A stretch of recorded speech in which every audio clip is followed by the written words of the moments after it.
हाय सांग माने आज गोटे नुआ थाली नहीं आसी एकदम बढ़िया खाना आपण को मन ही पाइब आसतु देखिए आज कौन कौन आइटम है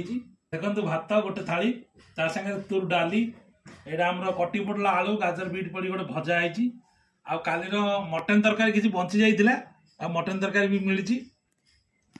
चलतु खाइबा और टेस्ट करिया आज आइटम केमी सादा एकदम सिंपल डाली भजा और रातिर कालीर बंचाई दिया मटन तरकारी चलतु स्टार्ट करिया खिया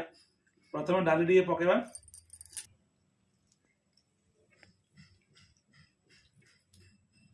खाइबा आ मजा न चलतु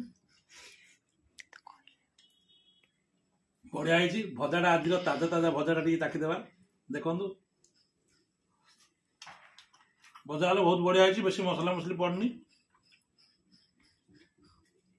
काली मटन तरकारी कि अच्छी आज देखा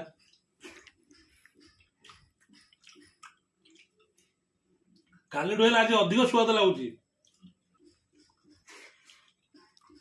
वीडियो आपण मैंने देखा धन्यवाद आपण दिन शुभ मंगलमय हो वीडियो जब भल लगे गोटे कमेंट करिए भूलिबनी लाइक करिए रहुची जय जगन्नाथ।